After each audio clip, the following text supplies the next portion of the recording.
As we take over now the reins of this service, we'll build on the successes that has been achieved.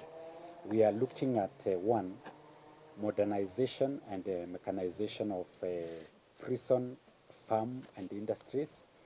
We do realize there could be some challenges because of the way we've been operating for quite a long time. Growth and development remains dynamic in any organization that seeks to continue expanding and growing. We need to modernize our prison industries through introduction of new equipment and new working tools so that we can remain competitive in the market in terms of the production of completed items that we make from our industries. My 100-day agenda begins with the leadership of the Kenya Prison Service. We intend to ensure that the structure that there is communicates from the top to the bottom. Our vision that is held within the Kenya Prison Service at the headquarters is communicated and everyone plugs or follows through.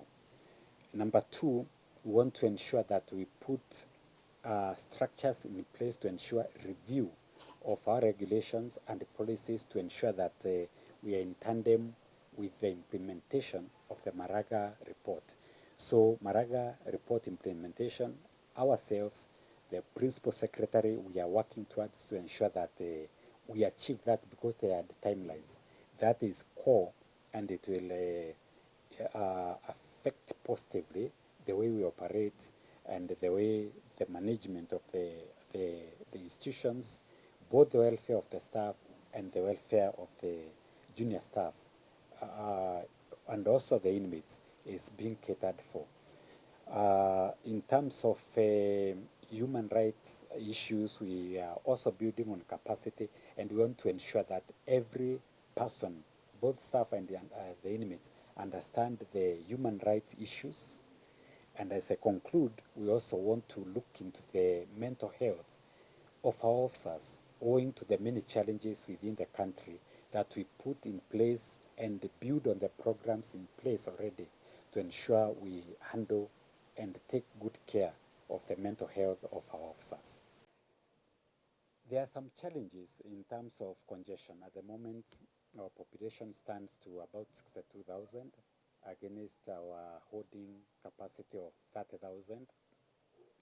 This is because we do not have control of the number of inmates that we can accommodate, we receive in prisons.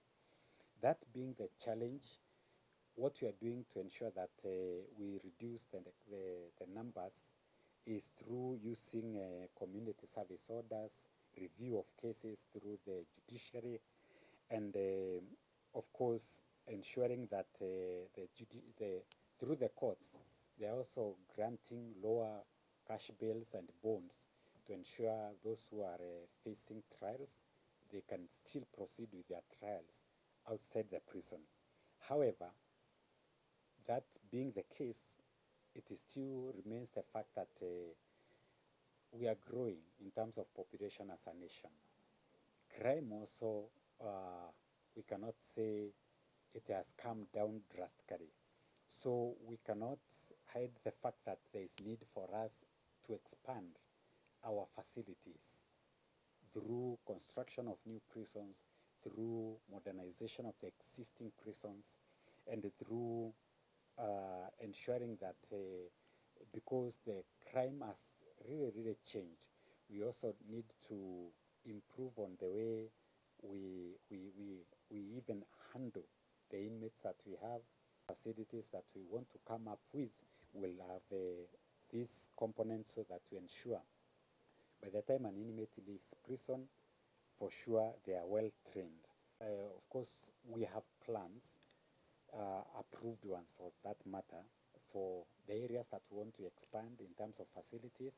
You may realize that in the past, some of the institutions didn't have facilities for schools, hospitals, and even training, vocational training like industries. So the modern facilities that we want to come up with will have these components so that to ensure by the time an inmate leaves prison,